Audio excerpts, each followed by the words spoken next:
Good evening. This is the meeting of the Plymouth Charter Commission, meeting in the Great Hall here in Plymouth. This meeting is hybrid, in person as well as via a Zoom webinar, and can be viewed live on the local government channels 15 and 47. This meeting is being recorded. Zoom attendees must register using the Zoom webinar link on the Charter Commission page on the town website. And for public comment, Zoom attendees, please use the raise hand icon on the lower portion of your screen. And the in-person audience, for public comment, please use the podium and place your name on the sign-in sheet. So we'll begin with a pledge of allegiance. Pledge allegiance to the flag of the United States of America and to the republic for which it stands, one nation, under God, indivisible, with liberty and justice for all.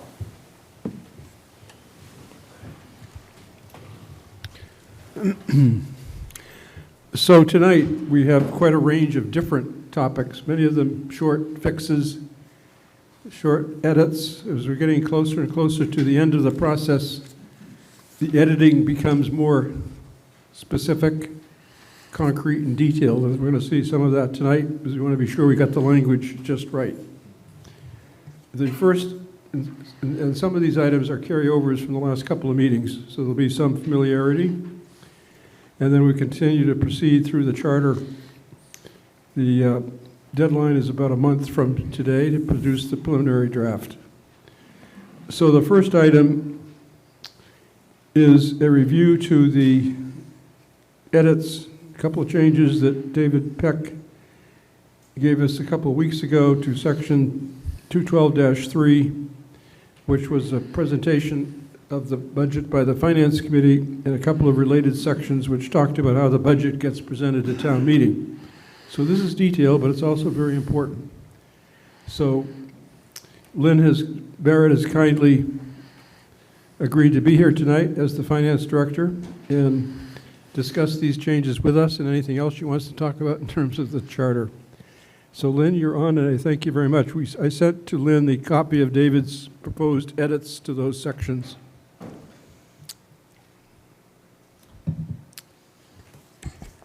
Good evening, Lynn Barrett, Director of Finance. So I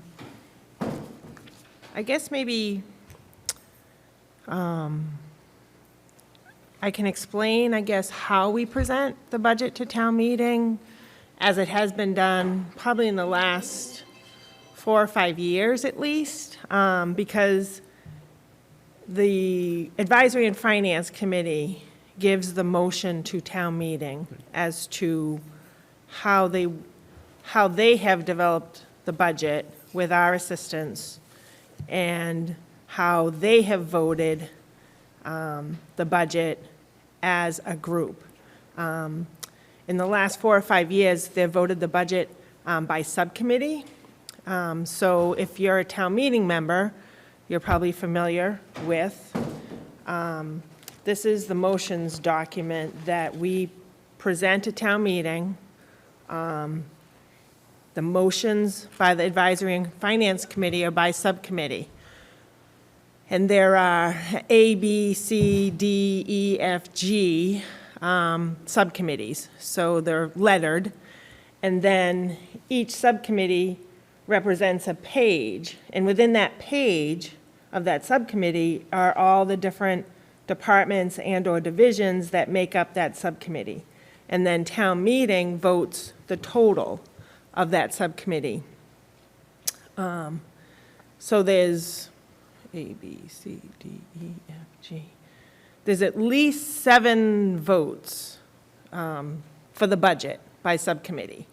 And I think, and then in back of that, town meeting members get the budget book, and the budget book is prepared also by subcommittee. It identifies the letter of whatever department that is within the subcommittee, and this budget book provides more detailed line items in addition to the line items that are here. So for example, like the town manager's office, we vote salaries separate from expenses.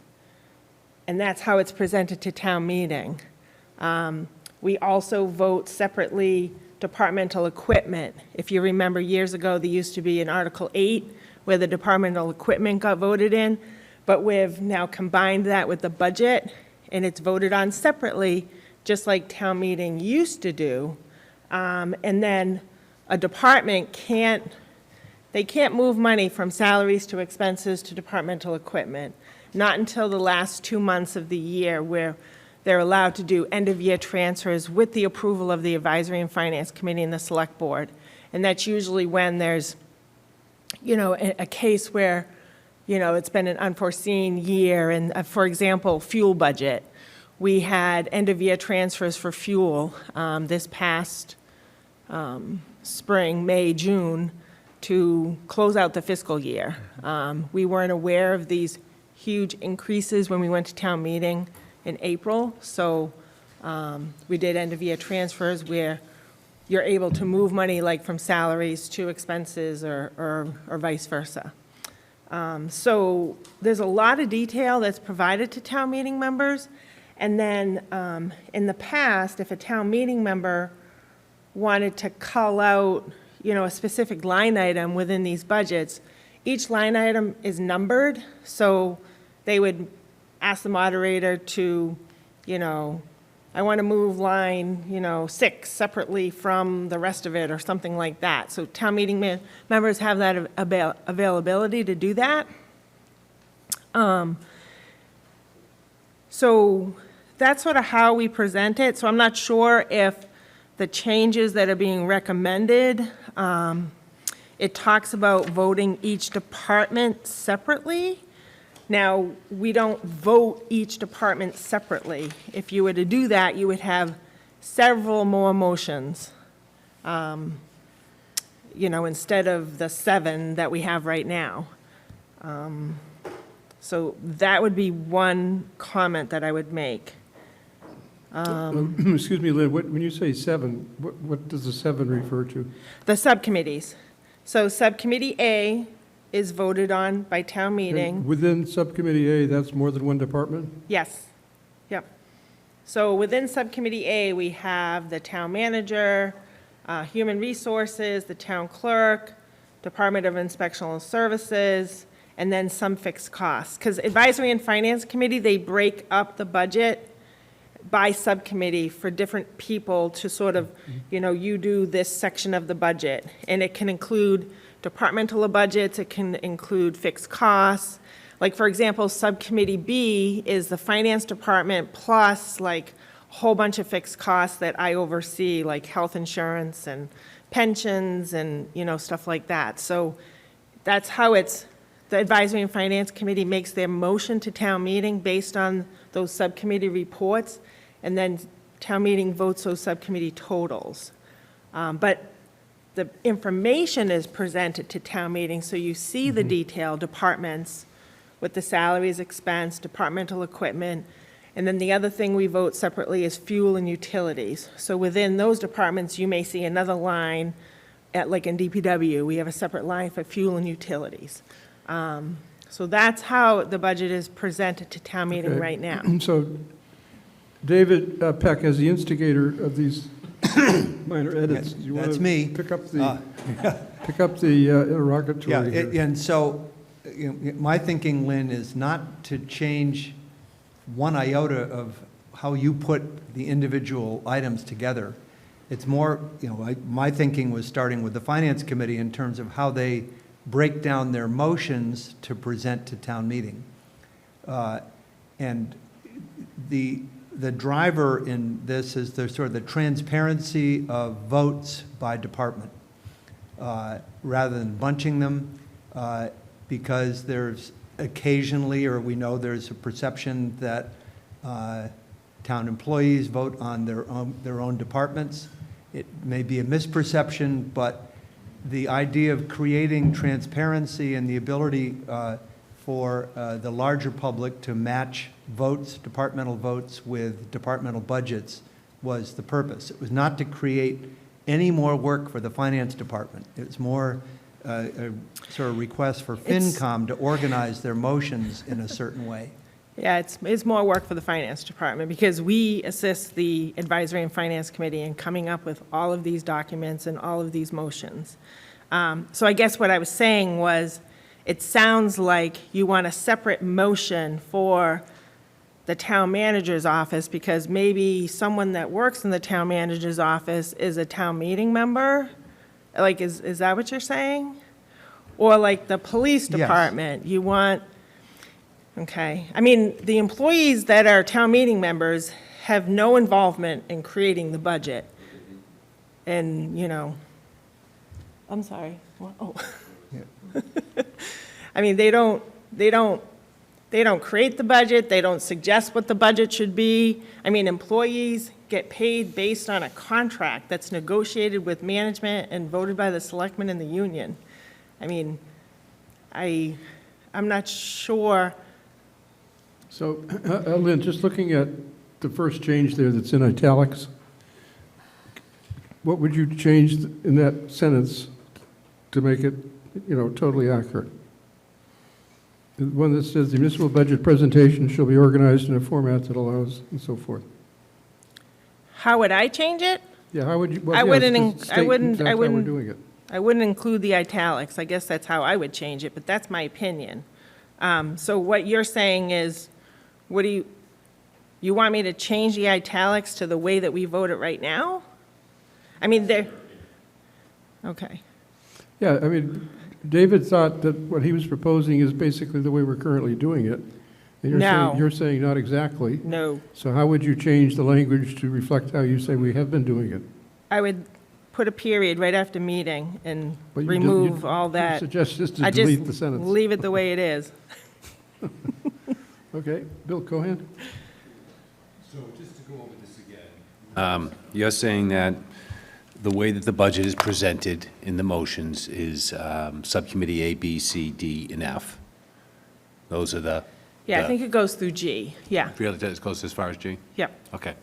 So you have up to G, and then you have, the school is a separate motion. They're on their own. The school is the school is F, I believe. Oh, that's F. Yep, Okay, subcommittee F. But that's the school, and then there's enterprise funds? yep, enterprise is G. G. So Okay. enterprise is all the G, school is F, and then all the other general fund departments are A through E. Okay. Okay.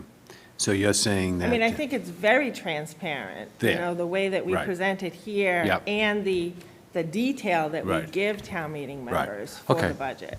Okay, understand. So, Understood, thank you. Looking at that sentence, it seems to, it says the municipal budget presentation shall be organized in a format that allows separate votes by representative town meeting. That part is okay, right? Then it says on each major department, that's what you change. But then the rest of it seems to be okay too. It says to encourage full transparency of recorded votes. So the only thing that maybe needs to be edited is the reference to on each major department. Yeah, I guess so. Yeah, I would remove that because the finance committee is the one who, I mean, prior to this, we actually used to vote the budget in total. Like, we would present this same presentation, but it wouldn't be in subcommittee order. It would be in order by department number. And town meeting and advisory and finance would move the budget as a total for general fund, and then they would move it for each enterprise fund. In the last 4 to 5 years, and then if town meeting member wanted to cull out one of those line items, they would ask the moderator to do that. Now, they have like 7 motions, as I described, and it's by subcommittee, because advisory and finance wanted town meeting members to understand where those subcommittee, budgets came from, how they're broken out in this budget book, and then within their advisory and finance report of recommendations, when you get to Article 7, there's a report by each subcommittee with great detail on the interview that they had with the department and the information that was provided to them and the reason why they voted in the affirmative or voted against something, so I mean, that's in their advisory, and those are all by subcommittee report. So Lynn, if we just took that sentence and removed those, just the words on each major department, then the sentence would be true, right? That would just say that it's organized in a format that allows town meeting members to have a separate vote to encourage full transparency of recorded votes. Isn't that a true statement?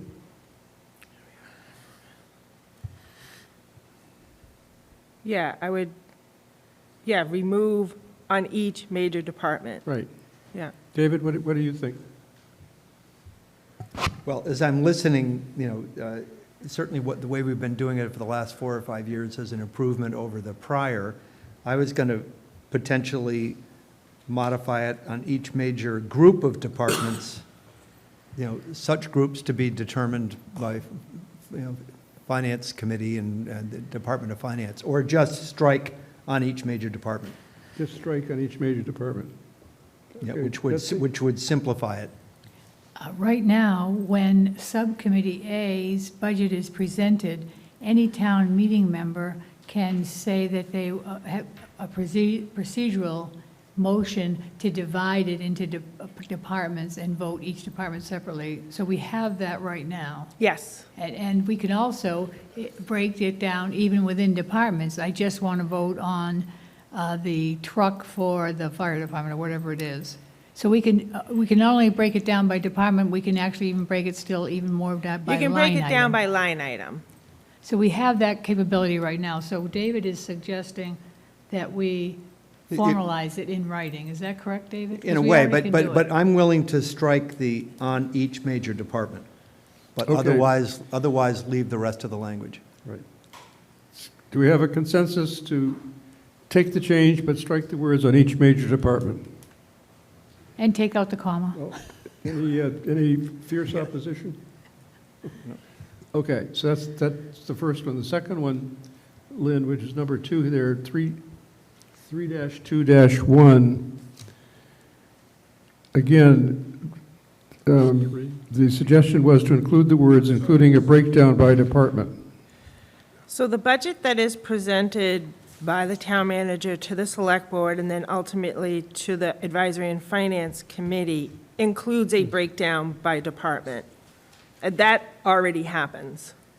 So there's no harm in adding those couple words, I because don't- that's what you do. Yeah, I don't think so. Yep, that, Okay, great. And the last one, which says change the sentence, this is 3-9-4, number 3 in this memo. The director should receive all requests made for the expenditure of town funds from every town office and agency and shall assemble the requests into a form deemed to be best suited to show a complete financial plan at a level of detail at the department level for review and action by its representative town meeting. yeah, I think that contradicts now what you just removed, the meeting, Because it refers again to the department level? right. How would you change this? Just delete the italics? I'm okay with deleting it. I mean, these supplemental ones were following on, just trying to get consistency across the So whole we'll charter. just delete number 3 altogether. All right. Very good. So we've adopted numbers 1 and as modified and And- number 2. Lynn, thank you. Do you have anything else you want to reference in the I just want charter? to add that behind this budget book, which is the culmination of advisory and finances, they also get this book, which is even more detail. And they do subcommittee reviews at a public meeting, and all town meeting members are invited to attend or to watch or whatever, because there is a lot of information that goes back and forth. Okay, any more questions for Lynn? Betsy? I have 2 questions. One, Lynn, this last town meeting, as other town meetings before it, I have tried to find out exactly how much money a department is costing the town. That includes everything, including benefits. I've been unable to do that. I'm just going to use the Plymouth Recreation Committee, for example. So when I look at the Plymouth Recreation Committee's budget, I don't see any reference to benefits, is that correct? That's correct. So Our- how can I ever find out exactly how much it's costing the town to have the Plymouth Recreation Department? Because other things are separated out, not just benefits, right? Some capital costs or building maintenance or whatever. Are there other things or just benefits that we're not seeing? Well, for example, I mean, it's the same thing with the school department. So all benefits are voted in the fixed cost budget for health insurance, pensions, other member insurance, other types of benefits are all in the fixed cost budgets. We set up our financial management system in accordance with the Department of Revenue's chart of accounts. So that's why we have to separate those things out so they're not combined with the departmental budgets. But that information can be, gathered together because we have all the information and we have the benefits, like by department. It's just not how it's voted on by town meeting. I see, but I've been trying to get information on the benefits per department, and I've been completely No unable. one's asked me for that Oh, okay, I report, asked the so. director of the, I can't remember what it's called, not human resources, whoever Barry de Blasio, whatever his title is, I'm sorry, I forgot. But I've been asking that for a couple of years for the library, so the best thing for me to ask you directly, I mean, you're so busy, I hate to bother you, but I would like to know how much a department is costing the town, including the benefits for that department alone. But you're Sure. saying that information is available and I can get it from you? Yeah, I mean, we would have to put together a special report for you. It's not a report that exists. We Okay. could put it together. For example, at the end of the year, we are required to put that information together for the school department to file the end-of-year report that they have to do with DESI. So we, pull together, our chart defines school versus town in health insurance. It defines it in the pension budget. It's all defined that way. For me to do any other department, I would have to drill down into like our payroll report. So it would take some time to put it together, but it can be put together. So, except for a lot of work on your part, we can never find out as town meeting members exactly how much it's costing us for the senior center, the library, the... Well, if you want to look at salaries and benefits, you can go to our transparency center on our website, because you can pull that up by department, and you can see total salaries and the employer cost of the benefits. You can, You can. okay, Yeah. under transparency. You just wouldn't see, like, debt service, if it, the senior center debt service, that's a cost that would be allocated to the senior, the Center for Active Living, but that's not, what I mean? You'd be able to find at least salary and benefits on our transparency center. I see. So I'll try to figure out how to do that. Thank you. My Okay. second question is, the last 2 months of the budget year, transfers can be made, as they were this year for fuel, Yeah. correct? Does town meeting ever get that information of what was transferred in those last 2 months? I don't ever remember getting that information. Town meeting's not given it directly. When we put the budget reports together for advisory and finance, they can see the prior year budget and where the transfers happened, in that prior year budget. I mean, it's voted on at public meetings. Okay, so it's- Advisory and finance, we have to do it at a public meeting. It's voted on by the select So board that'll at a all be in public their minutes, meeting. most likely, Yeah. if you can't watch the meeting, or if you didn't watch the meeting. Okay, Yeah, and thanks. then we make a list every year. We have a list every year of what those transfers were and what was voted. I mean, we could certainly put that, like, on our website, and everyone could go and look at it. Great, thanks so much. Okay. And thanks for all the work you do. Sure. Wrestling. Just following up on Betsy's, I think it's an interesting exercise to see what each department or like the recreation department cost as a total cost. Would it be a lot to ask your office to provide that? I'm just trying to see that it would be really interesting and beneficial to know by department the entire amount, including benefits and stuff, because I think that a lot of times when we're voting on a budget for a department, it's like, oh, okay, great, this is what it costs. Well, there's all that unfunded liability and everything else that goes into that. And it's just, I think it would be a really interesting exercise. Is that something that would be overwhelming to your office? Is that something that, we could call and say, hey, can you give us X, Y, Z, and that you could provide that in a timely manner? I just,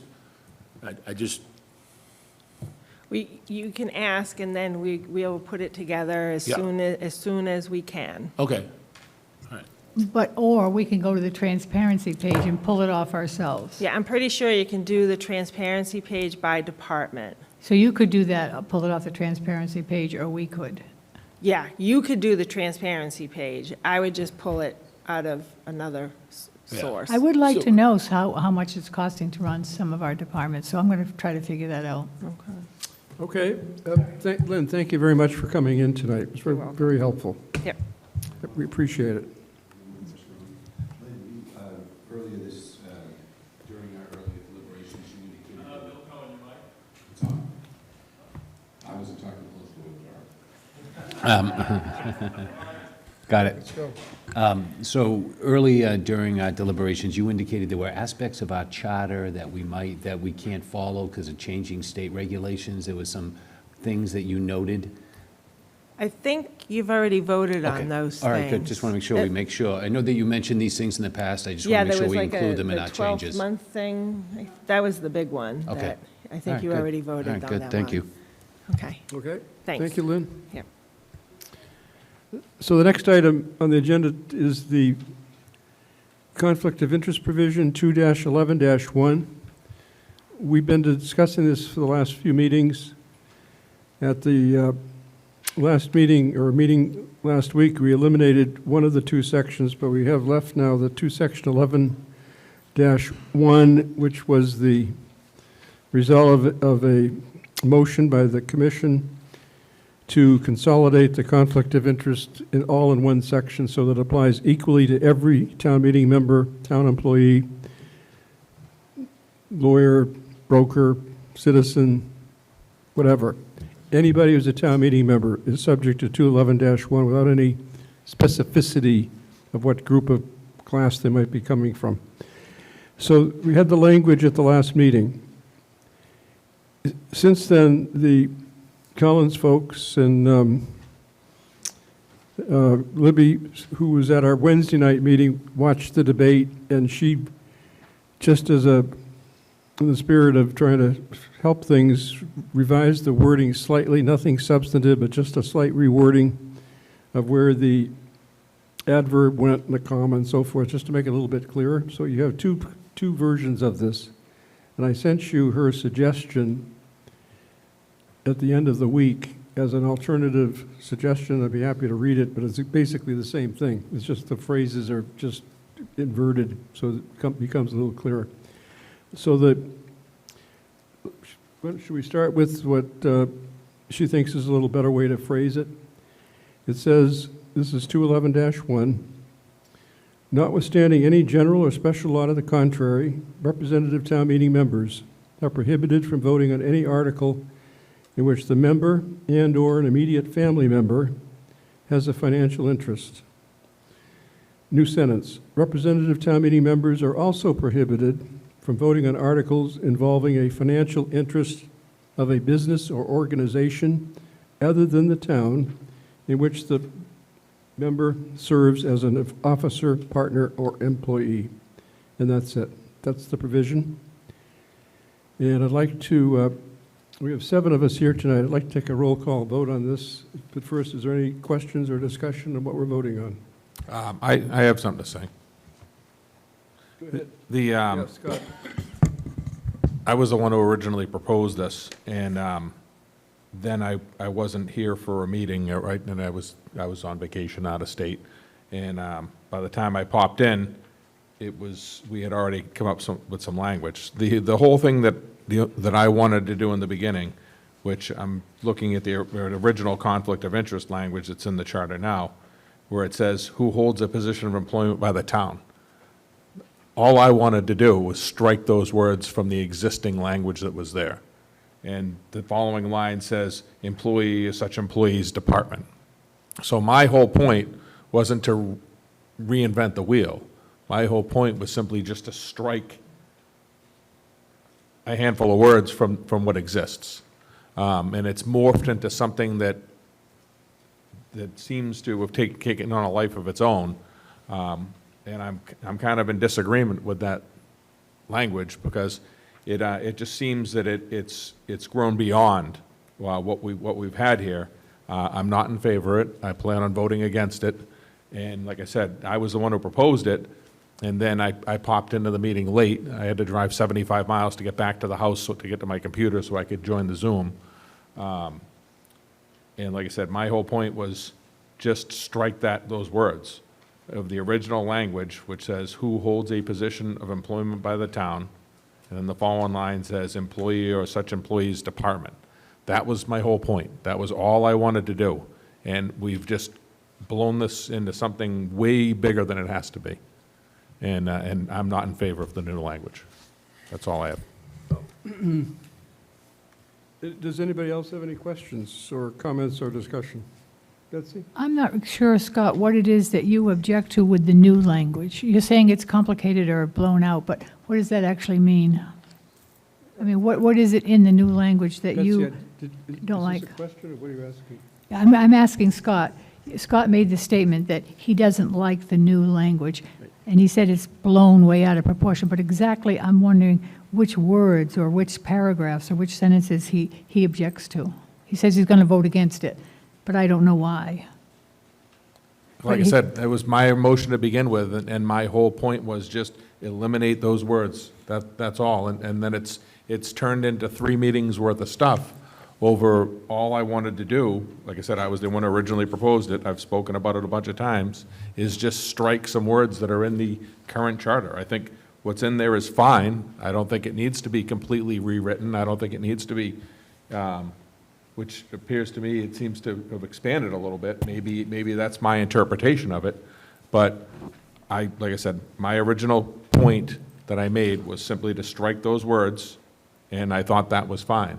If you check the minutes, I also made a motion that we collapse paragraphs 1 and 2, so that was a whole separate motion that I made. So maybe you weren't here for that meeting. I missed it because, like I said, I You was might in have South missed that Dakota, meeting, and I had yeah. to drive 75 miles to get back to the house, and it took me a little longer than I thought it was going to. But I I had made a remember separate motion that was a little different. Betsy actually made the motion. And the discussion that followed, it seemed to me what was said was they didn't want town employees to be singled out and mentioned, that the provision should apply equally to everybody. And so we struck completely the section that referred to town employees, so it's out. And what is remaining is a section that refers to everybody. And Betsy said that. Others here that engaged in the discussion said that. I think it was pretty clear that's what was attempted. And the Collins people did listen in, and they came up with this little improved wording, but basically it's a single provision that applies to everyone who's a town meeting member. And I'm happy with what the Collins came up with. I'm happy with what the Collins produced. Right. Any other discussion? So let's just have a vote. We'll just go right around the table, starting at my right. So David Pecker, yes or no? Yes to the Collins language. Thank you. Wrestling Brewster? Yes to the Collins language. Betsy Hall? Yes. David Malaguti? Yes. Bill Cohan? Yes to the Collins language. And Frank Mann? Yes. And Scott Vecchi? No. Okay, the vote is 7-1 to accept the Collins language. The only person missing tonight is Larry Pizer. I believe he's opposed to it, but his vote really wouldn't matter in this case. It would end up to be 7-2. Okay, so that takes care of that section. I have a follow-on question. Yes. Are we going to discuss 2 212.3, or is that just going to be lumped in with the vote on section 2? 212.3? Yep, it's right below the new language in the under budget presentation. I'm looking at the Collins memo. You mean the changes that we just discussed with David Peck? No, I'm talking about, he talked about line item identify salary for each department except as otherwise provided by law. I don't think that was David's exact thing. We were going to keep in 212.2.3 and the current language, and then David Peck made the changes, which we discussed tonight with Lynn. And those two sections that survived that discussion will go into the new charter as we just discussed, 20 minutes ago. Oh, I'm sorry. I was reading something when so he amended that language, so I'm looking for clarification on what that language is going to be. Which language, Scott? 212.3.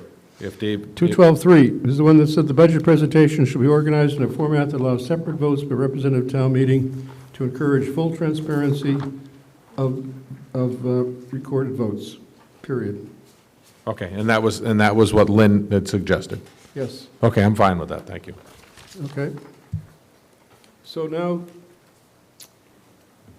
would everybody be ready to vote on the acceptance of chapters 1 and 2, as they are now in our August 11th master draft charter? There's still, if you look through the August 11th, there's still a couple of items that need to be cleaned up, like the definitions.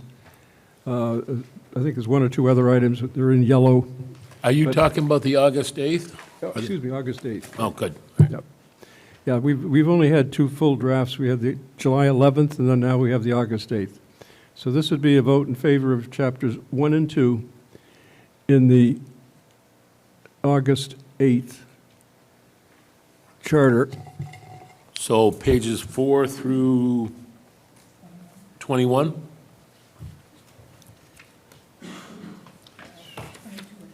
At 22 on the top. Yes, It's a little bit on it 22. starts, wrestling your right, page 4, Yep.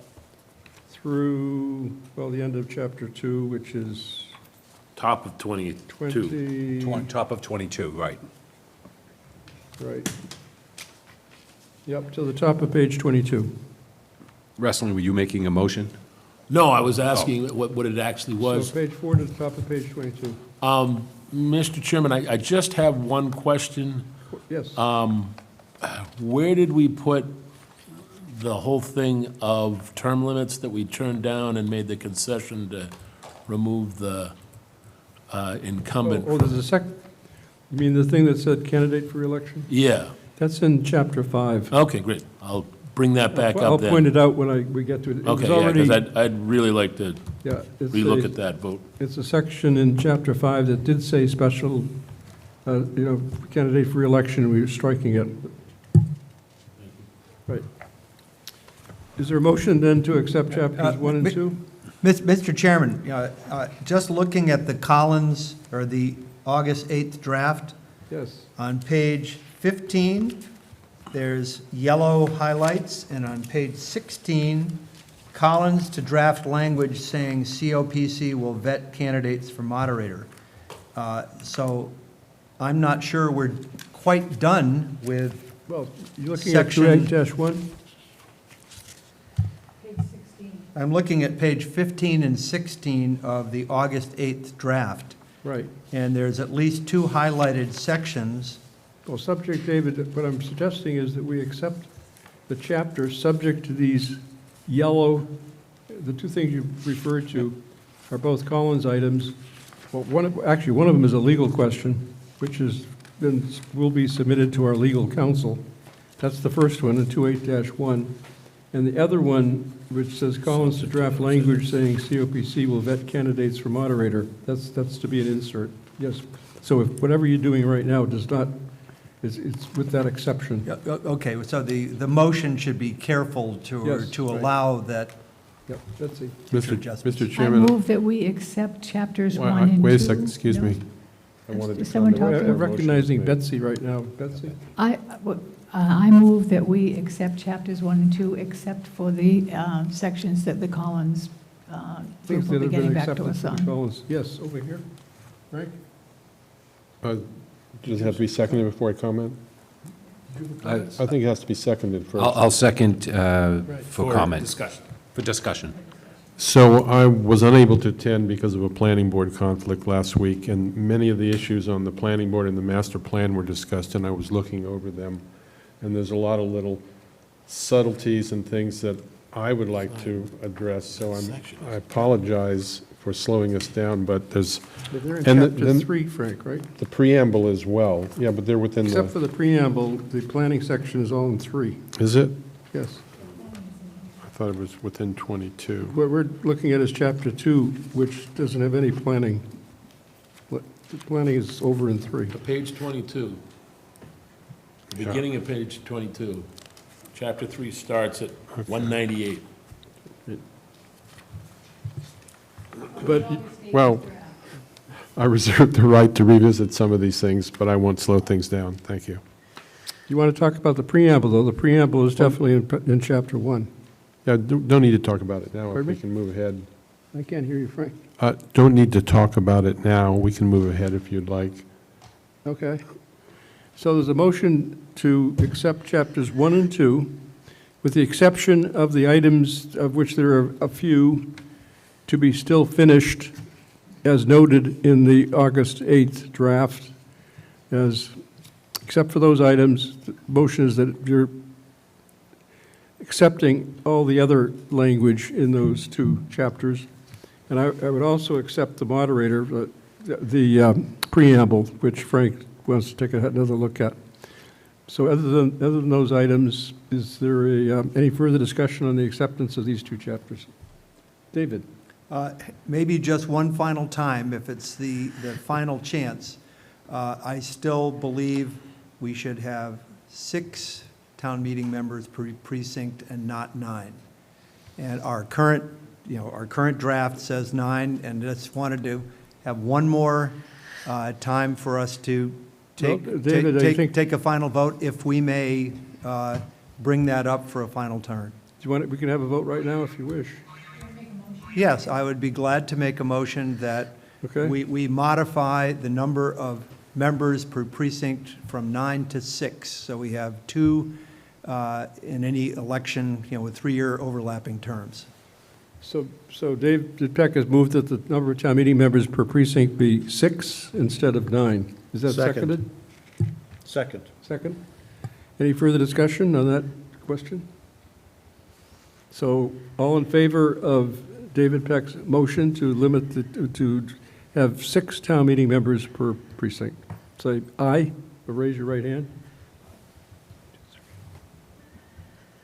So I count 4. All, 1, 2, 3, 4. All opposed? 1, 2, 3, 4. So that's equal? So we'll have to have that vote, I guess, when Larry Pizer is back. I think he would want to, since it's 4-4, so your motion doesn't carry, but if you want to renew the motion when Mr. Pizer is present, I think that's appropriate. Okay, I will. Okay, thank you. So the next item on the agenda, yes, Libby, hi.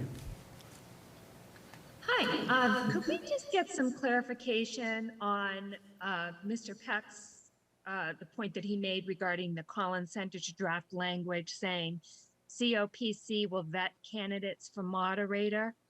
I'm not, perhaps I wasn't present at one of those meetings, but I'm not totally clear on what the vetting process is for moderator if they're candidates for election. Libby, this would have been actually my insert, based on my review of the minutes and your memos. It's what I gathered from the minutes that was said when I was going through the charter, putting in the various changes, and I'd have to go back and find the reference, but it seemed to me that was an open item that appeared either in Michelle's minutes or in your memo on this point. but I am the source of that. So if you don't know what we mean, we'll definitely have to, you know, if you don't know what we're talking about, then maybe you're not going to we don't need to make a change. It would have been during the discussion on COPC.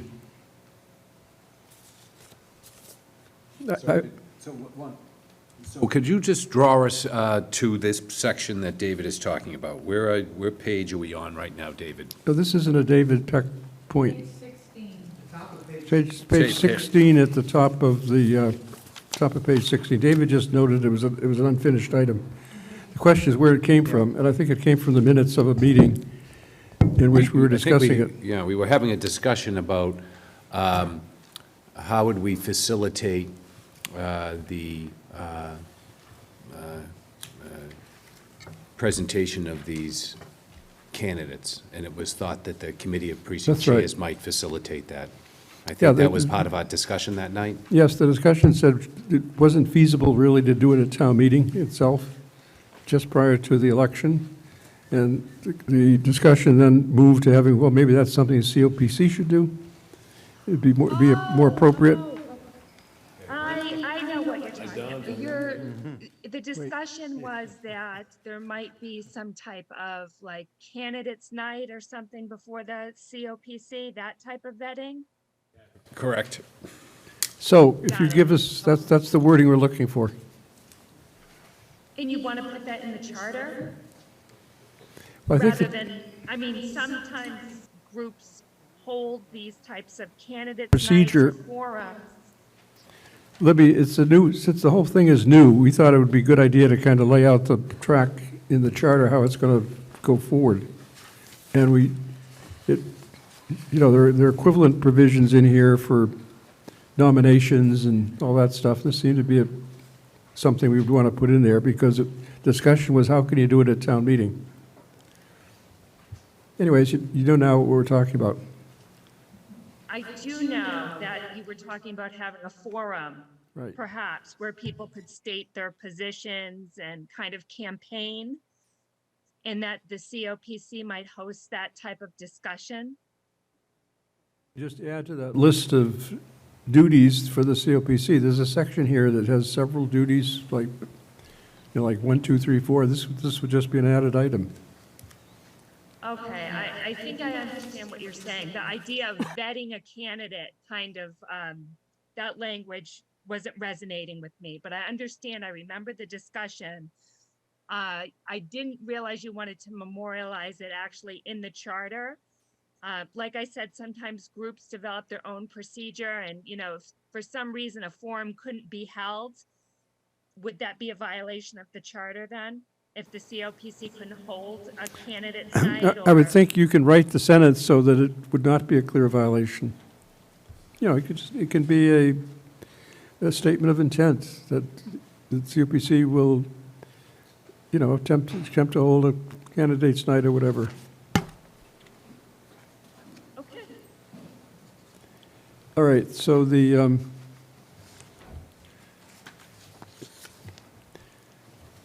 next item really is a Collins item, and that was the discussion and acceptance of the town manager's edits. Mr. Brindisi's Mr. Chairman, edits. we had a motion and a second and discussion, but we haven't voted. And this was to, Except, chapters 1 and no, 2. we did, I thought we already voted that. Okay, Voted. So we've had a motion, we have a second, we're so discussing. all in favor of accepting chapters 1 and 2 with these, a couple of cutouts that we still have to get final resolution on?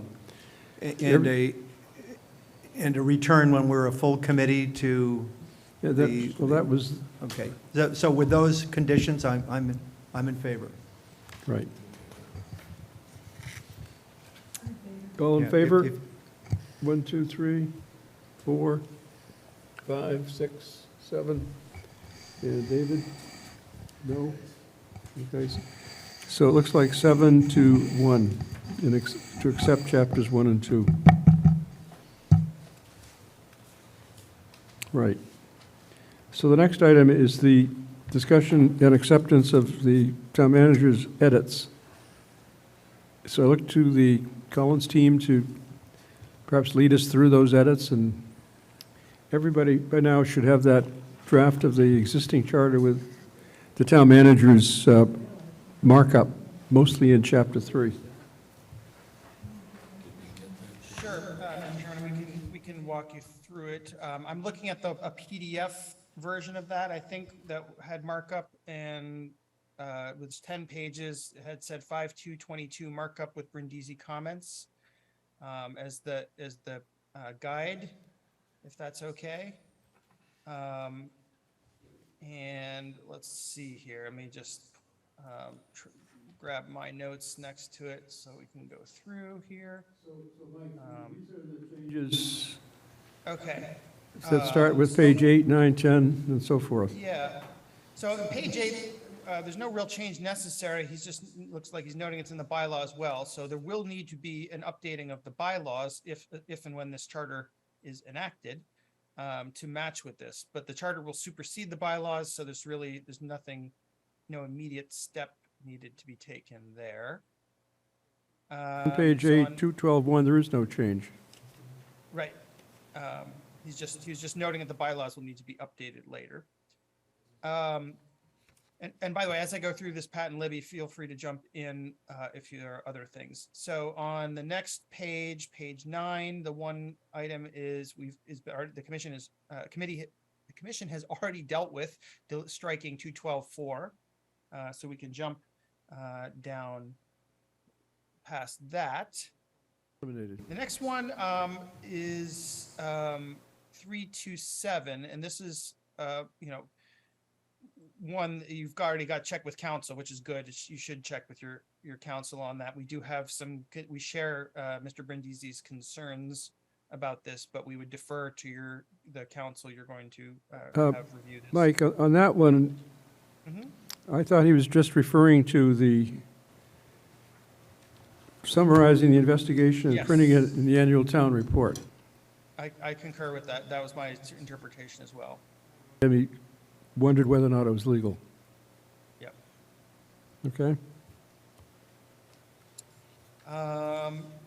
In 351, in the large paragraph A, he notes that he says the comment is discipline should not take 15 days, and I think that's an understandable comment. If there's a big problem, someone needs to be suspended immediately to get them out of the situation that they are involved in. So we would suggest potentially deleting the word suspension from that list. It's about 10 lines down there. It says, and the sentence begins, except as may be provided otherwise provided in civil service law, appointments, suspension, or removals of department and division heads, ... We would suggest deleting suspension and just changing it to appointments and removals. Mike, okay, the change was that he thought 15 days took too long. How are you proposing to change that? My interpretation of his comment was that it's not so much the 15 days, it's that the suspension issue is the problem, because if you need to get someone out of their position quickly, you can't wait 15 days for the select board to take action. So by removing the word suspension, the appointment and removal are still in there with the 15-day review, but the suspension can take effect immediately. Libby, do you want to add to that?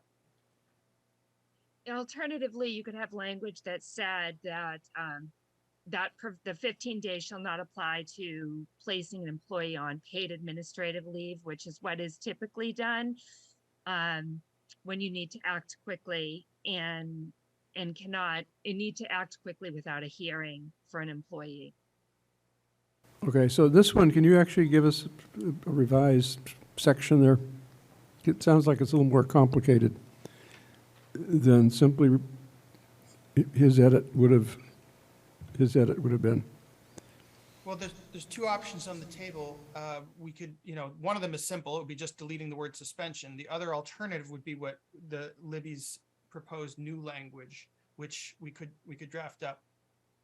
We would defer to the commission which you prefer. Well, I'd like to see I'd like to see what the new language says.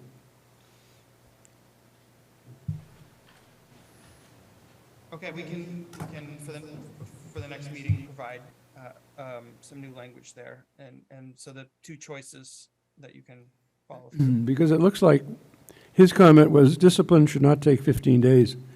And you're suggesting, depends on what type of discipline we're talking about. So it sounds like your change involves more wording than is currently here.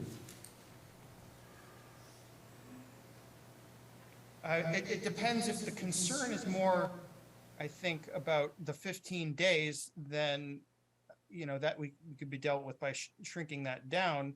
If the concern is more about the ability to remove an employee quickly from a situation that's causing problems, and then, removal of suspension, or alternatively, the language Libby suggests about leaving it as is with appointment, suspension, and removals, but adding additional language about paid administrative leave is. Yeah, my language and my language is really the same thing. It's paid administrative leave is also referred to, you could just say paid administrative suspension, but it's referred to as paid administrative leave generally, and it's considered a non-disciplinary action. So like Mike said, I think we need to understand whether the concern is imposing disciplinary action within 15 days or removal of an employee out of a situation pending disciplinary action. So maybe two different things here, but we could just clarify with the town manager through, a quick phone call or an email, just to better understand that concern. Libby, can I suggest you send me an email on this language, and then I will forward it on to the town manager so we can get clarity on what he was referring to, because his change was to our existing charter, so we ought to know what we are changing. And so please send me the email, and I will forward it from there. I have something to add.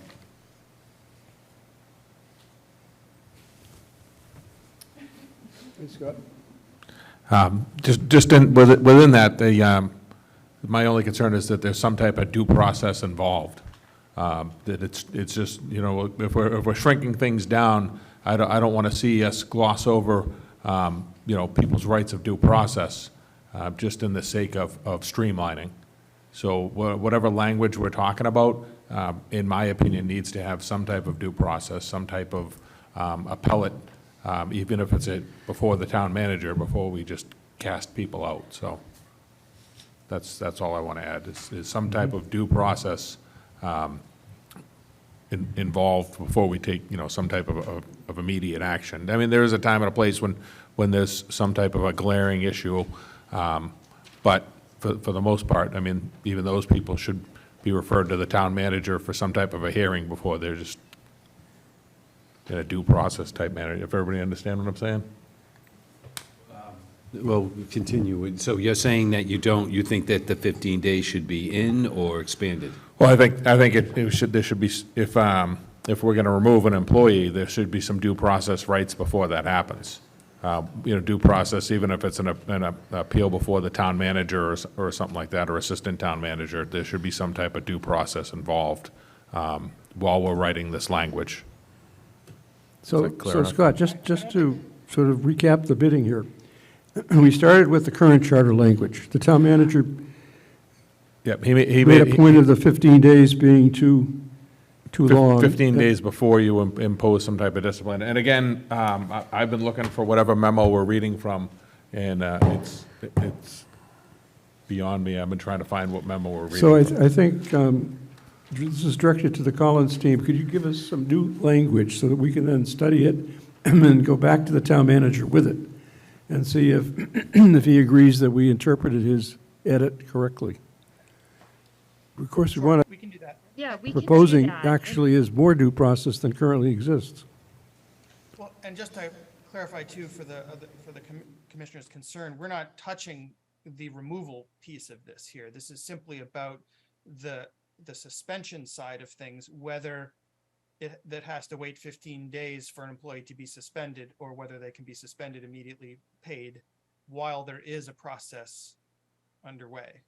So, you know, we're not touching removals here, and just to really. I think if we see, once we see the language, we'll know exactly what you're referring to. Okay. I just want to seek some clarification. So when you're going through this, we got two documents in front of us. We have the charter with the proposed changes dated August 8th. And then we have memo 9 we're operating off of tonight.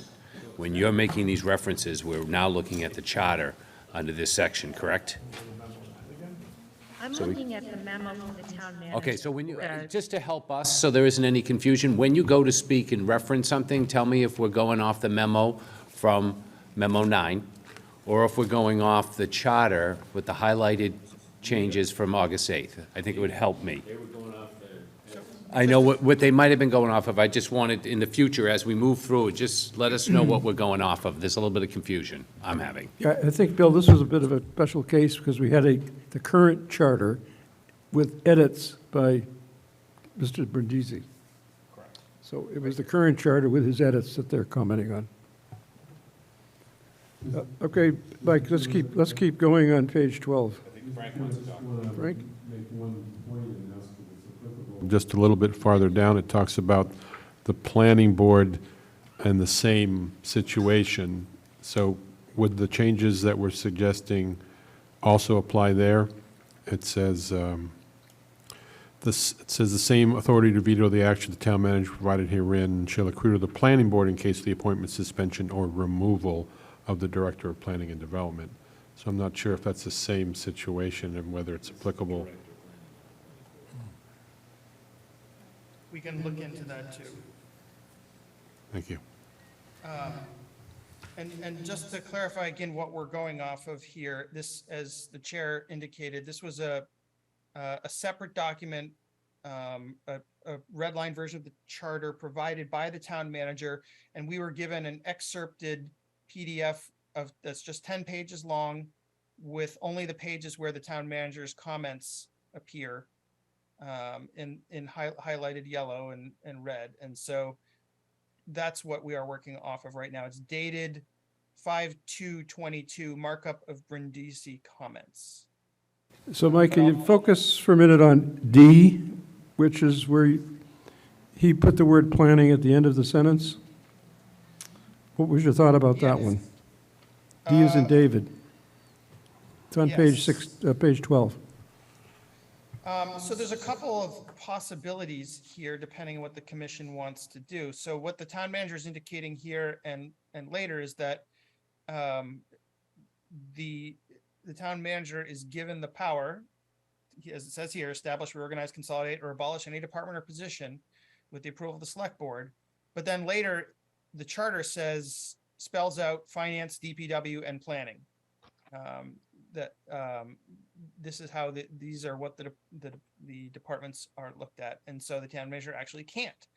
So there's a little conflict there, and what I think the town manager is getting at is that he would like to see the later sections either deleted or reduced, the references to those three departments, so that the manager's office gets the flexibility to establish, reorganize, consolidate, or abolish any of those departments. Alternatively, if the commission does not agree with that direction, then it could say here in D, after the words, with the approval of the select board, you could tack on to that something to the effect of except as otherwise provided in this charter, or something like that, just to bring it into alignment with the later sections. Okay, so the suggestion would correct the inconsistency Yeah. by referring One- to these other provisions already in the charter. The question is, do you want to keep in the sections that describe finance, planning, and DPW? and knowing that that will prevent the manager's ability to reorganize as provided in subsection D here? Or do you want to carve those out separately, in which case you leave them in and you add a little couple of more words onto this to clarify? Okay, got it. Any comment from the commissioners? Not to Bill? belabor the point. So Go you're ahead. on, you're still on page, 12, you're on page 12, and you're on D. D. D, as in David. Okay.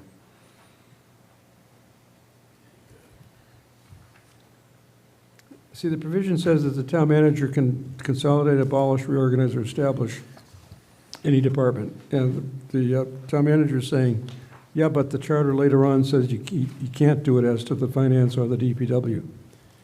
And I think he's also added planning. So the question is whether we show that exception right here. And then it will be consistent with, that'll be correct. You can't do it as to those three departments. Well, I'm comfortable, I think we should move towards consistency, and that's how I, So we'll just correct the inconsistency. yeah, just correct what what the town manager is suggesting, I would support to change the inconsistency. Yeah, I mean, I think that the Collins suggesting would say, except as otherwise provided in this charter. Okay. All right. So Mike, let's go on to the next one, which is the next page, 13. Yeah, 1 second, let me just make a note. Regarding Okay. So here we've come right up on that. So, section 361, this ties right back to 351D, what you just discussed. This is describing, and there's actually two issues here, but first, this is describing the department. And then, so again, assuming we're settled with that, I'm going to move on. The second piece here, which we haven't settled on, it says director credentials are an HR function, not a charter function. And that's referring to the sentence, the director of the Department of Public Works shall be qualified by education experience, including a master's degree in a related field for the duties of office. And we talked about this as a team.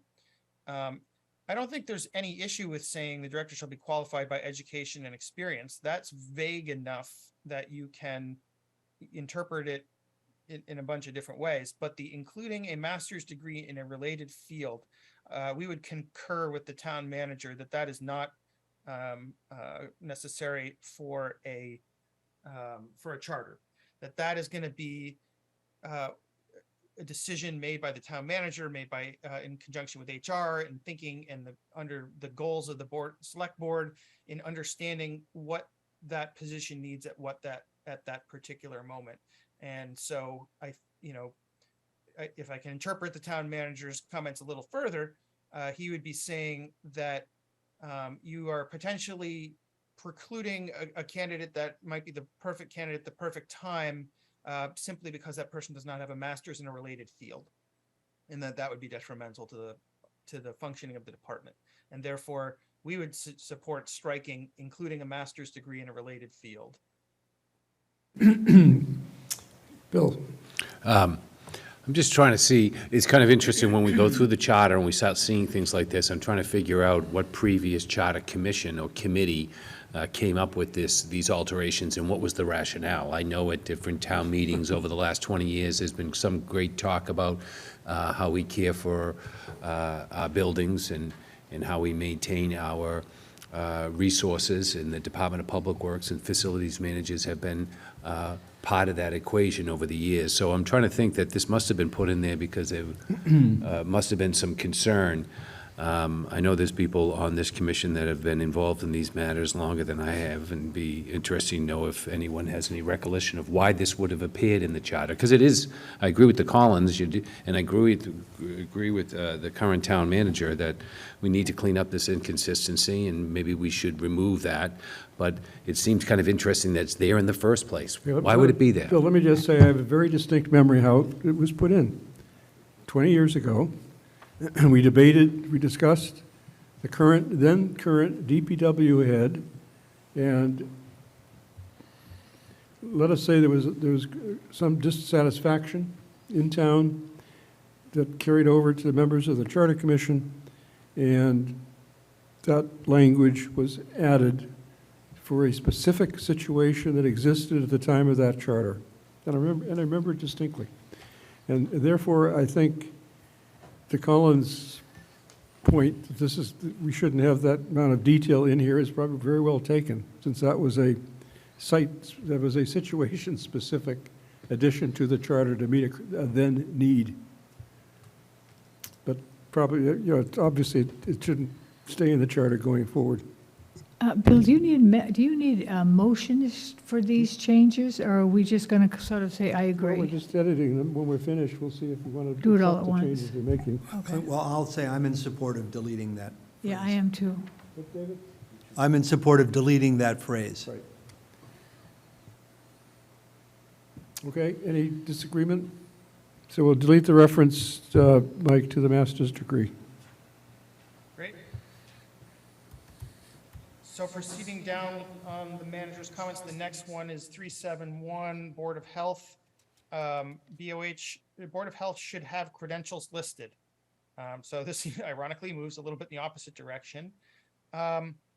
We generally, I think, take the stance that, the fewer credentials, the better. I think we outlined that pretty substantially in an earlier memo, an earlier meeting about, not putting detailed credentials in. It could cause some problems of interpretation over what those mean. And not only that, credentials and needs could change. And therefore, you could get stuck with trying to find some very particular skill set that may not, or expertise that may no longer be needed. So in this case, we agree with almost all of the town manager's comments, I would say, but not that I don't think we concur with this one. Although Pat and Libby, if you have other things to say about that. Commissioner disagrees with these recommendations by Collins. Now's the time to speak up. Yes, Betsy. I believe, I remember discussion that one of the members of the Board of Health had to be a doctor. Does anybody else remember, you remember that discussion? There were specific categories, if you will. Had to be in the medical field. For a time there was even somebody representing the funeral directors. There were a whole list of necessary credentials. I don't know whatever happened to them. They've been gone for a while now. But I'm thinking that maybe we have a bylaw that says that one member of the Board of Health has to be a doctor. I think that, in the last few years, we talked about that, and maybe in town meeting voted that. I would have to look it back up, by the way.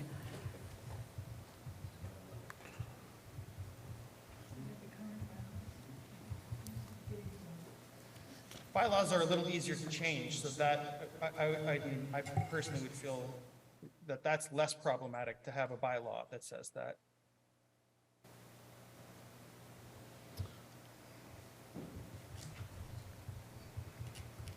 So, Mike, you were suggesting adding credentials for the health, and No, now you're saying no, no. it could be done in a bylaw? Oh, yes, if there was interest in adding it, we would suggest adding them in a bylaw, but we would leave the charter as is. So while we concur with most of the town manager's recommendations, this one, we would say leave out. Right, but what are we doing with 3-7-1? I know there was a discussion about putting. Nothing would be our recommendation. Wait, I didn't catch that. Do nothing to the charter? Yes, so the town manager is suggesting adding something, and we are saying in this case, we don't agree. So you don't agree with the recommendation there? Correct. Okay. Does the commission feel differently? Betsy, did you think we should? I do have one thing I would like, and that is for Mr. Brindisi to give us more information about what he had in mind. It's pretty vague, should add credentials. What did he have in mind? Maybe we could email him and ask him to let us know what credentials listed he would like to see. mean, I agree with the Collins team that maybe this is better as a bylaw, but I'm still wanting to know what the town manager had in mind. David, did you find anything in the bylaw? I'm looking through the current bylaw, and I see all kinds of things related to transient vendors, hawkers, peddlers, bars, smoking, restaurant. Nothing in there about credentials. Nothing. Under Board of Health. All right, so Board of Health. so where are we on Yeah, I know we had a credentials? discussion about it, and Not they in have a the- doctor now. Not in our charter Oh, now. you know what? I bet it was rules for the Board of Health. And Collins is not recommending we put in credentials. Is that right? Can you say that Anyone again? have a question? Yeah, Collins, can you say why? I mean, this is the Board of Health, and shouldn't we have a doctor on there? Well, You know, obviously, science you does- should- It doesn't mean you have to say that in the charter that you should have a doctor on there. I I mean, know, you- but if what you wanna happens put if we it don't have it in the bylaw, charter? fine. Yeah. If you, you know, you're also hopefully going to have a new advisory committee that will assist with appointments and so can think through credentials. It just, you know, especially, you know, if you imagine, you know, 5 years ago, what the public health situation would be at this particular moment, no one could have foreseen the situation that we're in now. Likewise, we can't foresee what will be needed 5 years from now. You can always add more credentials, either via bylaw or by choice. But if you have them in the charter, you're supposed to follow them, and you know, you may box yourself in, is all we would say. So why don't we just give us the flexibility, say this will be covered in a bylaw, if it's decided it's necessary. Well, it strikes me to come back to, if and when we establish an appointment review committee, We're gonna come to and that. we make sure that we have language in there that appropriate credentials Right. shall be required for the appropriate committee, you're Yep. you're David, we're covering coming to all that of the provision appointments. just in a few minutes. really. Yeah. So I would leave it as is, Okay. but really look hard at the appointment Yeah. review No, committee. I was just saying, if it's not, we have nothing in the bylaw, and we have nothing in the charter, we have this opportunity to say something, and if it is the Board of Health, and this is important I think, entity, if I can finish, I thought that it might be somewhere we would consider it, but let's wait to see what this other entity provides us. Thank you. okay, 3.8 is the next section. I guess it's just saying, It looks like dated language that they used to embed in Department of Data or Director of Data Processing, which no longer exists. So we recommend just striking Director of Data Processing. Oh, I think he wanted us to put in the IT department, right? Yep. It's called IT now. That's what I wrote. I have some notes down here that I wrote, and it was saying, we have an IT department now. So we just changed from processing to IT. So if that's fine, that can be done. I have a little bit of a hesitancy to do that. The role and function of IT has changed enormously, even in the past just couple of years. And I'm not, you know, we certainly see places where IT reports to finance. We also see Got it. the places where IT is its own equivalent department and department with its own department head reporting to management. Right, I'm sorry, I stand corrected, because Lynn Barrett did, now I'm looking at my notes, Lynn Barrett made some reference that this is not something that's under them anymore. They're on their own. So I accept what you're saying. Thank you. so we'll just delete Director of Data Processing. Yep, we agree with that. Okay, 3.82 is the next one on page 14. Department of Finance. Yep, that's the same as planning and the DPW earlier in planning to come, that the town manager is saying here, well, you said before I could reorganize departments, but now you're saying this is what the finance department does. So, you know, again, his suggestion was to strike this, but it sounds like we are not striking it, so we will move on. The next one, 391, again, it says director credentials are an HR function, not a charter function. And, you know, this one seems, you know, a little less problematic to us because it's not spelling out a specific credential. It's merely describing that the person shall be fitted by education, training, and experience. So I don't know if Pat and Libby, if you want to weigh in as well, but in my mind, this is okay, because we're not saying you have to have this particular degree in this particular field or anything like that. And we've seen this language in other charters as well. This is common, phrasing. So it's not nearly as troublesome as saying that someone needs to have a certain degree or a certain number of years of experience or a certain type of experience. This is really a little bit more broad, and it's certainly fine to include, in my opinion. So we're on to page 15. I have a question about that, if I That's it. might. Perhaps all of the directors should have the same language that we just talked about for the director of whatever. I'm sorry, which one were we just looking at? But anyway, finance, But that's this could okay. apply I got to it right in front of me. DPW. I'm sorry, I have it right here. But that language we just discussed that they said is not as specific as saying a master's degree, I think it would be good for that to be the same language under every director. Okay, I think that's Yeah, right. Does that it's a make good idea. sense? Yeah. The few places it appears should be similar. Yep. All right. Okay. Just note that it's gonna be. Okay. Okay. So, moving down here, it looks like the next item is this Section 11 Development Industrial Commission. Does that exist? The latest draft of the charter, that's just been deleted because there isn't any such animal. Good. So does that, let's see, the next page was on 16?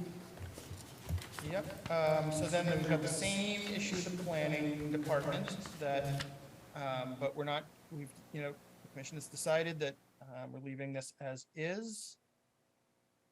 And then. His provisions that say these departments should not be called out for purpose of reorganization, we're not making any changes there. Is that your That's my understanding, advice? Okay. So, Bill, we skipped over Conservation Commission and Zoning Board, but could we go back to those just for a minute? We jumped over Conservation Commission and Zoning Board of Appeals, and maybe include that same language that they shall be appointed somehow fitted by education, training, and experience. Remember we discussed this in a past meeting that we have no actual way of informing the select board in terms of who would be appointed to the Conservation Commission or the zoning board. So maybe some language in there about their, Betsy, what is your, I don't understand. so your comment. under Director of Finance, we had especially, the Director of Finance shall be especially fitted by education, training, and experience to perform the duties of the office. And we said we would put that under all the directors. Should we also put it under Conservation Commission, Board of Health, Zoning Board, that they would be, even though they're appointed, I remember when we were talking about hiring the Director of Public Health, there was a lot said about the person would have all this education and so forth. And so that's a director, so I think that's great. But I think there might be some way that we can advise or sway the select board to look for people who have education, training, and experience in that area, whether it's conservation or zoning. Betsy, with respect to the appointed boards, we're going to suggest in a minute this appointment advisory committee that's going to have language in there about looking for specific skill sets and Very good, thank you. so forth. Yeah, we can pick it up across all those appointed committees. Yeah, that would apply to the Conservation Commission. So let's see, Mike, are we on to page 17? Yes, and this is a question for you, back to you all. 314.9, a land use and acquisition committee. At the end, it says, is there such a thing? I wasn't sure if that was referring to the land use and acquisition committee or the open space committee. But that would be something that you all would know particularly those active. Yes, there is a Land Use and Acquisitions Committee. It was put in the charter 3 years ago. It had been in the charter before that, but it was reintroduced. It's for processing Chapter 61, A and B lands. So we Okay. want that in there. So the answer to 314.9 is yes, there is an open space committee. Next one, 315. All right. We said we were going to, and it's already pretty close, it looks like, the language in the second sentence in 315.1. The only, oh, actually, sorry, there's a third sentence there that probably should come out if we're being consistent, and allow the town manager and the select board and the director of HR and the planning board and whoever else is involved in the hiring of a director of planning development to have as much discretion as they need to find the person to fulfill the duties as they see fit. So we would suggest, I think, striking the director of planning and development shall have had at least 5 years of full-time paid experience in community planning and development. You could envision a situation, let me just give a quick hypothetical. You could envision a situation, what if someone had 3 years full-time but had 10 years part-time and was perfect for the job? Would you then restrict them because they didn't have the 5? So you, again, the decision could always be made via bylaw, via a policy decision to add more credentials. But once they're in the charter, they're in the charter. We can't take them away other than a time like this. Okay, if there's any disagreement with the commission and what Collins is recommending, please speak up. Okay.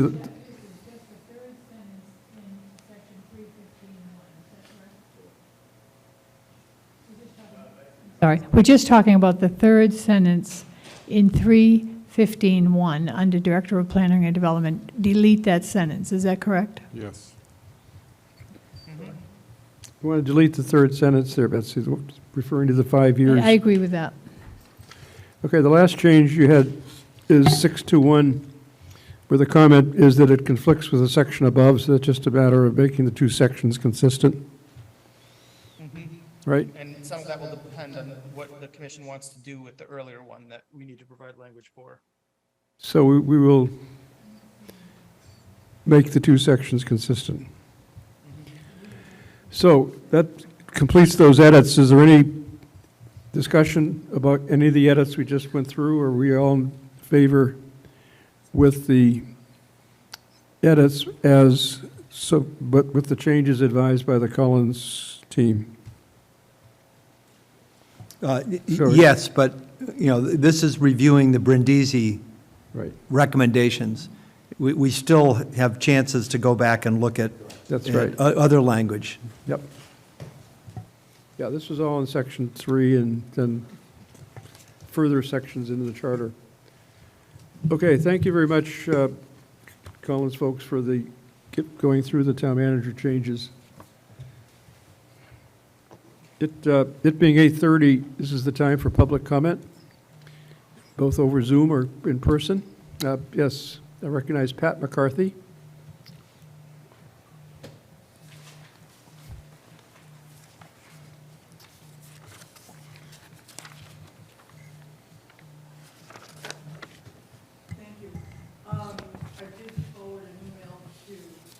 Yes, Pat, your email was circulated Yes. to Okay, the thank commission you. already, so they have it. Yes, thank you.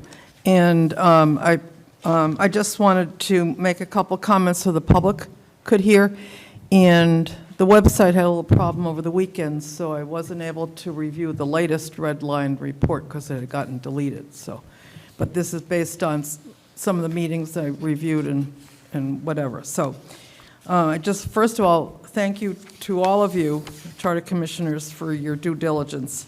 Here are some of my concerns from the redlined report and meetings. They are based on, my concerns are based on my 25-plus years as a town meeting member and volunteer in other groups and programs.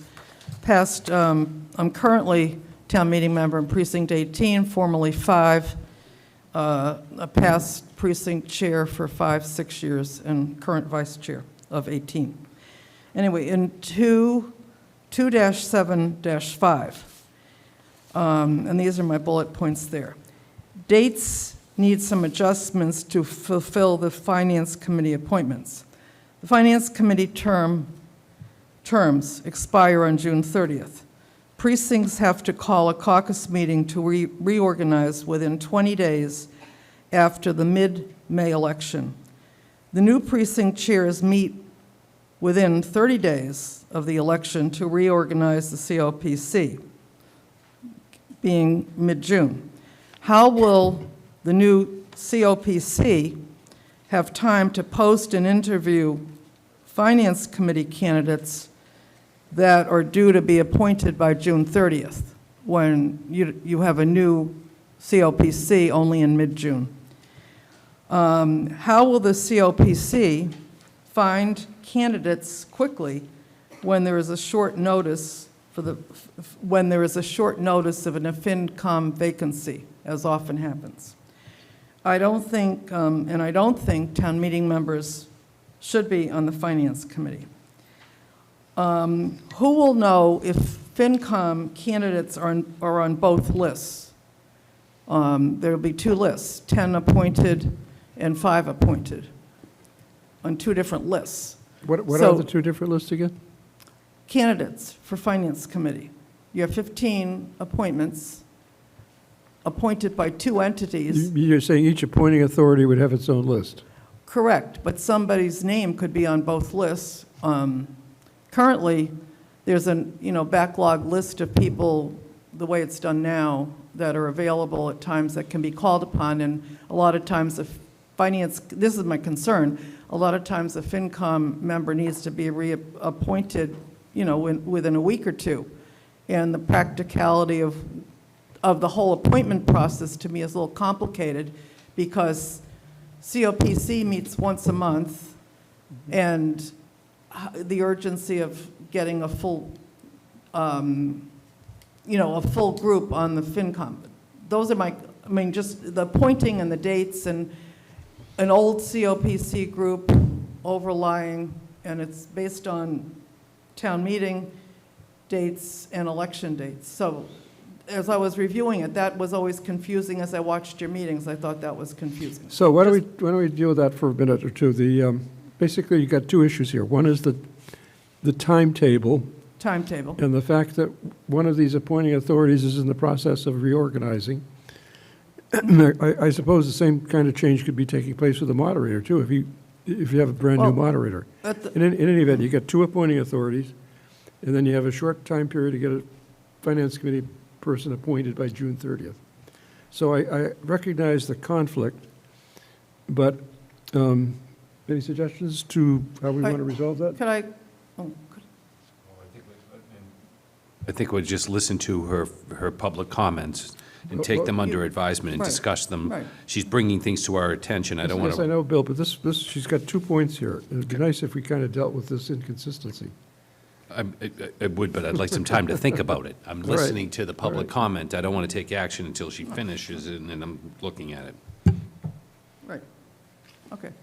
These are just my comments because of the logistics, part of it's Yep. logistics. That's why I'm bringing it to your attention, because of just all these dates. And June 30th, the town moderator situation for doing appointments is different, because it was under his authority, one person, and he had candidates that had submitted names, and sometimes they hadn't been appointed already. So that's a different story compared to what you want to do in this. Okay? And then I did mention there could be a candidate on both these lists, in theory. So who's going to appoint which candidate? Anyway, where will the salary for town staff support to the COPC come from? Where's the money? In 2-13-2, the new COPC is not formed until June, so the appointment to this committee should have a consistent date with the new members who are elected to the COPC, not 30 days after town meeting. So you have to coordinate the dates there, too. So, Pat, what you're referring to there is the Oversight Committee. Correct. In 2-13-2. Right, Yes. that's this new Warrant Oversight Committee. Correct. Right, Correct. okay. I just was going by the number, sorry Yep. about that. In 3-1-1, and this is, I'm real concerned about this one. Having served on the precincting committee for the census, it would be impossible, in my view, to regionalize 2 select board seats, separated out. You need to closely study the map to see the issue.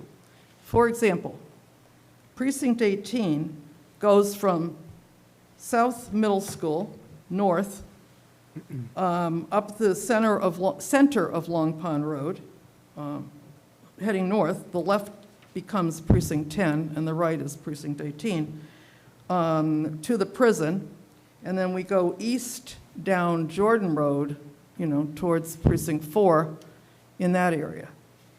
So the select board, and I believe the select board represents all of Plymouth residents and should continue to function in that manner. I strongly recommend that all seats be at large. Anyone in any part of town can run for office. And we represent, and as a town meeting member, even though I am in Precinct 18, when I vote at town meeting, I'm representing all of Plymouth, not just my precinct.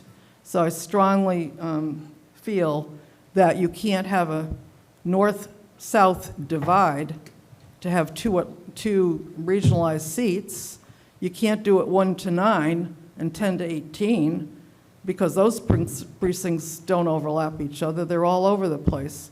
So I just think that logistically, that is very difficult to do and shouldn't be done. And I know you've been voting on all these things, but I know there's a commentary period coming, or I think just could be readjustments made.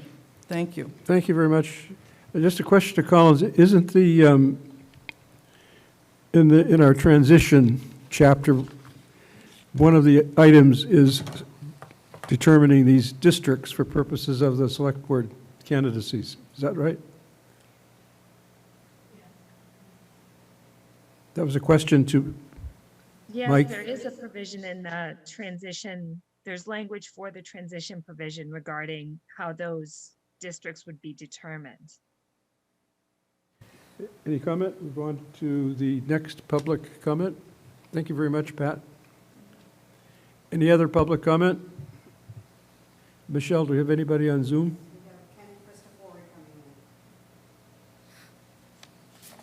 I don't see anybody on Zoom. Wait. There he is. He's up on the screen now. Mr. Christofori? Ken Christofori, can you hear us?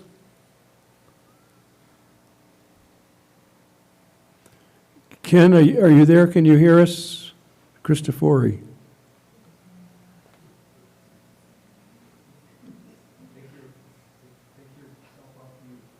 Ken, if you're speaking, we need much more volume. I can hear you. Can you hear me now? Yes. A little louder, please. All right, can you hear me now, okay? Yeah, it's better, thank you. Okay. Actually, I was just checking to see, I had sent some comments into you last week. I've been having problems with connection problems, and Michelle's been very, very patient with me, and I guess I finally got it working, but I think you're going to be talking about that a little bit more with some of the comments I had sent you.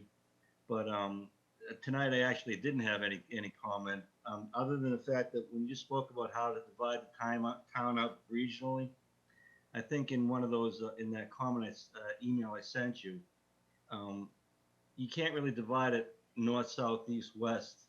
You kind of have to go on by populations per precinct.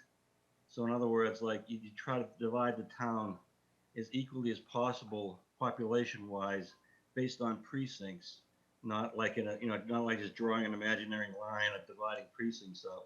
So that was basically the only thing that I really wanted to talk about. But other than that, that's it.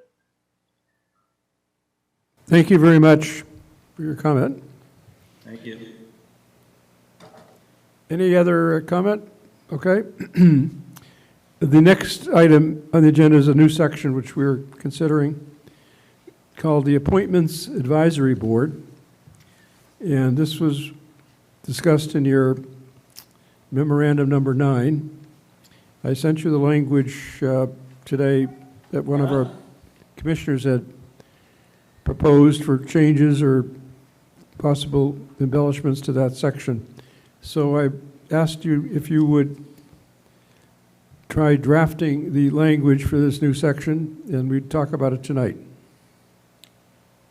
So is that Libby? Yeah, so I didn't get the changes or the suggestions until this afternoon, but I did try to draft something quickly. One of the issues we need some clarification on is the Appointments Advisory Committee, would that committee be making, assisting with review for candidates for all multiple member bodies, or would it be just those bodies that are appointed by the select board only? I would say all. Yeah, I would consider it would be all. We have so Planning many, board and select board. so many committees, so many appointments to make that this would help to streamline and modernize the approach. So yes, all, in my And would it opinion. also apply then to the finance committee? No, that's COPC. No, that would just be COPC. That would be the COPC looking at town meeting members to appoint. And the moderator. And the moderator. So the moderator and the COPC, in terms of the finance committee, would be left to the legislative body. Right. So if the select board isn't involved at all in an appointment, I'm just Yes, to the select clarify, so board is not not the the- finance committee. Yeah, the because select that's board is, appointed by the moderator. Select yeah, board does the not- select board does not appoint anyone to FinCom. Right, so when you're drawing a distinction between who the advisory committee would assist or weigh in on, you would say, would the select board have to be involved in that appointment? For example, it wouldn't apply to the finance committee because that's the moderator in COPC, the select board is not involved. Select So board is is it not just involved. unfair to Oh, select board I'm is confused by your involved? question. I think it's pretty simple. FinCom in the moderator. The finance committee will be appointed by the FinCom, committee of precinct chairs and the moderator. Do you understand that? I do understand. Okay, all right. So let I'm me just- confused. I'm just getting confused. No, I don't know what we keep going over that. I think that it was clear. No, I guess my question, again, I'll just rephrase it, Okay. is what is the standard for appointments that would be reviewed by the Appointment Advisory Committee? Does the select board need to be involved in that appointment? Or is it just exempting the Finance Committee from the Appointments Advisory Committee? It's exempting the finance committee.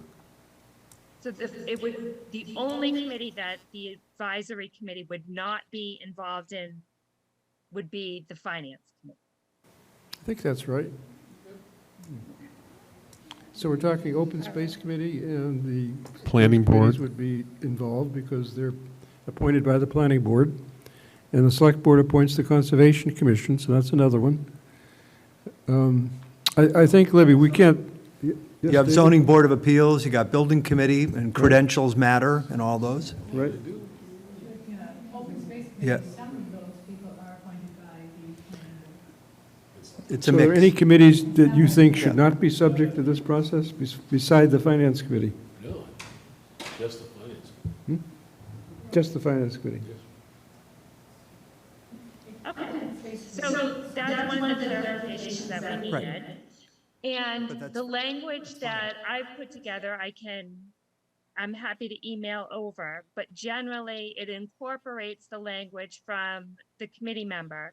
And it states that it's kind of a hybrid between some of the language that we put together in the memo for you, but also talks about how the duties of the Appointments Advisory Committee shall include notice, posting, active recruitment and advertising of vacancies, creation of standardized application process and protocol for review of applicants, timely submission of recommended candidates to the appointing authority for that particular board.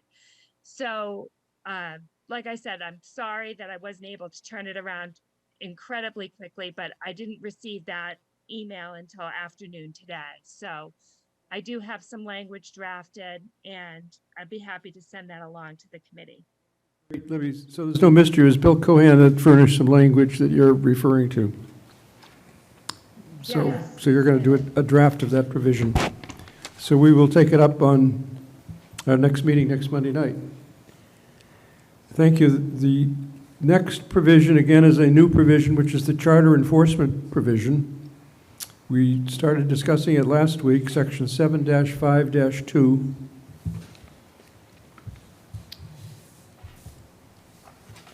You'll see a version of it in the charter dated August 8th at the very end of the charter.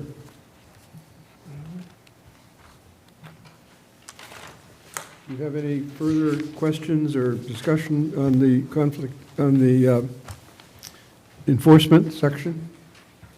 It follows the Falmouth model.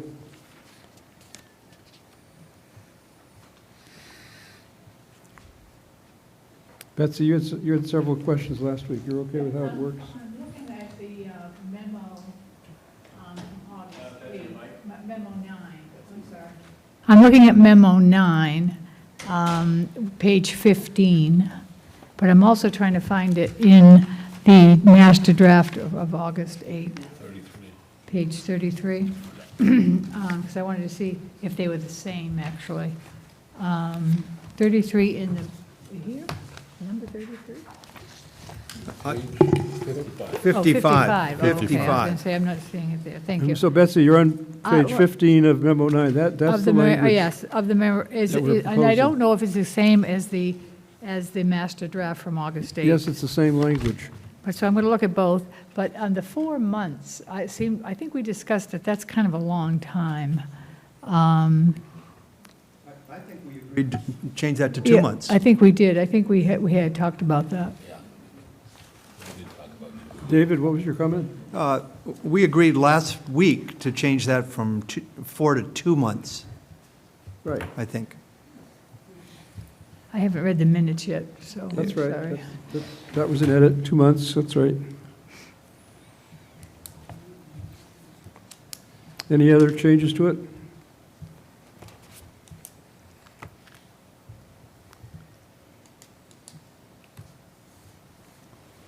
Okay, But we said that this was not going to be a public process, right? That somebody makes the complaint, somebody responds to it, it goes to the town clerk, and that's where it ends.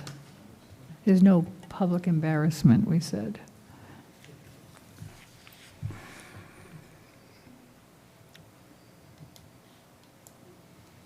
okay.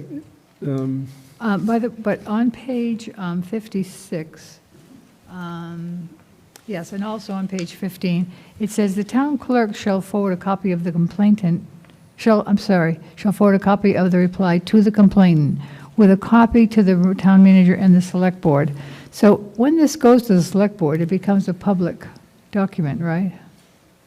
Yeah, you're looking on page 56, that language number 3, that was the one item we were involved in debate when we closed our meeting last week, which said that the town clerk shall forward a copy of the report or the reply to the complaint with a copy of the reply to the town manager and the select board. So basically, the item here says that the controversy between the complainant and the recipient then ends up, the results of it going to the town manager and the select board. And there is some question of whether that's appropriate. Right. I think that it suddenly goes from somebody makes a complaint, somebody receives a complaint, maybe they respond, maybe they don't. But then when we bump it up to the select board, it becomes a public document. And I was under the impression that's not what we wanted. Say again? We had said that we didn't want this to be a public embarrassment to any person. So I'll just use myself for example.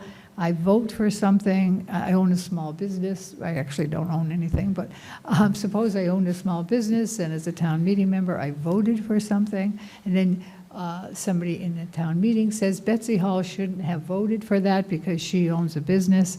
So there's a complaint, and then there's a reply, so I say, well, I think that I'm exempt from that because of blah, blah, blah. So there's no court of law, there's no found guilty or innocent. It's just somebody makes a complaint, somebody replies or doesn't reply. As soon as it gets bumped up to the select board, then all of a sudden, I think it's become people trying to decide who's innocent, who's guilty, did they do the right thing, did they do the wrong thing? Because at that point, it's a public document. I mean, they're all public documents, but that's true, that's true. But I think if it gets read out at the select board, that's something different. I mean, is that what we're looking for? Are we looking for something to get handled by the select board in a public meeting? It's So, other comment on this particular provision. It says basically, when the process is over, copies are furnished to the select board and the town manager. So that's the question. Should they be furnished, or should it end with the town clerk and that's it?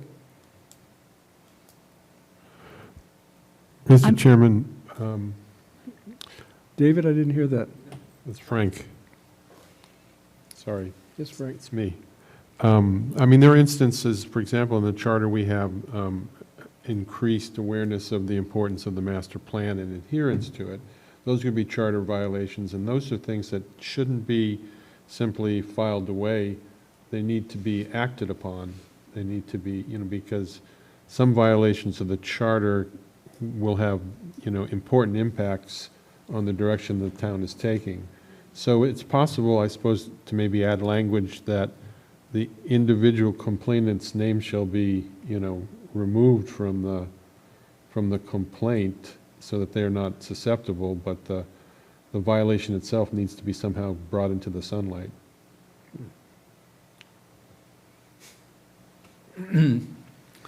But you're suggesting that just without names, this would be furnished to these select board, the town manager?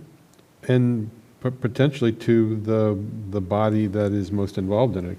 Could be the planning board, it could be the health board, it could be other boards that, where the violation occurs, who have the concern for, the application of the charter properly. Mm-hmm. Any other comments? Yes, I understand what Frank is saying. So thank you, Frank. I understand the clarification. It wouldn't be necessarily against a person in town meeting. It could be any charter violation. So I think I was looking at it a little more narrowly. Thank you. I think someone at Collins wants to speak. Then they put a hand up. They have a hand up. Any other comment? Yes, wrestling. Before Collins has a comment, I think we should define filed with the select board. I think, is this, a public, I think that from what I see, it's just filed with the select board. So the select board has a copy of it. So, and I don't think they're going to read it at a public meeting, but they are alerted to it. I think it's, because it's really, I don't really see it as an enforcement. I see it as just a public record. So It's what it is, a public record. Mike?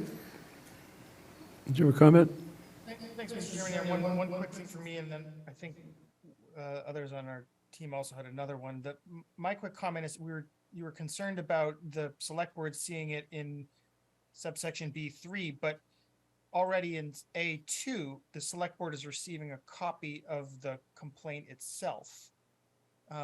So that's already there, it's reaching the select board. And then again, the reply is reaching the select board. I think either it goes in both cases or in neither. I think it would be a bit odd to just have it in one or the other. And then I think, Pat or Libby, did you want to weigh in too on the public records aspect of this? Yeah, I'll jump in just quickly, and I think we touched on it at the last meeting. I had in my notes, for whatever it is worth, that the um, the commission seemed inclined to drop the 4 to 2 for the months, and then also that it was just going the complaint and the reply would only go to the town clerk, would not be provided to any other entities in town, just the town clerk, basically to give notice to the alleged offender that there was an allegation of a violation and to give that person a chance to respond. But in terms of being a public record, I would really encourage the consideration that that's done on a case-by-case basis, depending on the document and what would be alleged in the complaint. There is, if you read there's a nice summary in the open meeting law guide that talks about balancing the public records law with the exemption for individual privacy. And if there was a complaint, I can't think of one off the top of my head, but I've seen complaints come through for public officials that are pretty slanderous and, just kind of nothing that you've discussed so far, but could be filed under this provision. Whether or not that would be considered a public record, would depend on what was actually alleged in the complaint itself. So rather than making a broad statement that anything under there would be a public record, that might not always be the case. It might be exempt under the privacy exemption. Libby, David? Yeah, again, I'm just turning over in my mind, what would be a complaint. If a complaint that something that's supposed to be 10 days and was done in 8 days, that's sort of a procedural, thing. But some that gets personal, and what I'm thinking about as an example of where we say, the daily administration of the affairs of the town shall be the exclusive responsibility of the town manager, and no individual member of the select board, nor a majority of them, shall at any time attempt to become involved in the day-to-day administration of the affairs of the town. So if that occurs and someone said, that Selectman A gave orders to blah, blah, blah, and that's a violation of the charter, and there may be other personal things that happen, do we need to say some things should be in executive session, or anytime there's a personal potential grievance or violation that's involving with an individual? Because I'm respecting what Betsy's saying. You don't want to bring up things that might be personally embarrassing, but on the other hand, again, I'm just looking for the type of violations and how you either make them public or don't. So isn't the suggestion that this be done on a kind of a case-by-case basis a good one? So that it depends really on the matter and the material, how it's going to be handled in terms of its publicity and openness and so forth? Yeah, On a case-to-case basis. Obviously, you don't want to put personal slanderous content. Yeah, because it could go either way, Right. Who would decide that? I would suggest that you make a reference in the provision. You could say something like, to the extent permitted under the public records law. My colleague Pat suggested that language, and I think it's good language to be used in this situation. You just say something like, we could come up with some phrase that says that unless otherwise exempted under the public records law, something to that phrase, something to that language. So would the commission agree that perhaps we would ask Libby to come up with some language for this last provision in our enforcement section? I would think that we need some better language. Okay, any other thoughts or comments? Okay, Libby, thank you very much for offering to do that. That'd be great to draft some language we can look at on Monday night for the enforcement provision. We're getting near the end of our agenda for tonight, but I just want to make a couple of suggestions. I would like on Monday night to take Chapter 3, the actual draft charter, and then go page by page and ask, as commissioners have questions on particular items. Some of these we haven't really discussed all that much, so I want to be sure everybody has read and we've looked at anything that jumps out at you in Chapter 3 between now and next Monday. And the last thing I want to say is this new chapter, Communications and Engagement. We've been back and forth with the Collins team on this one.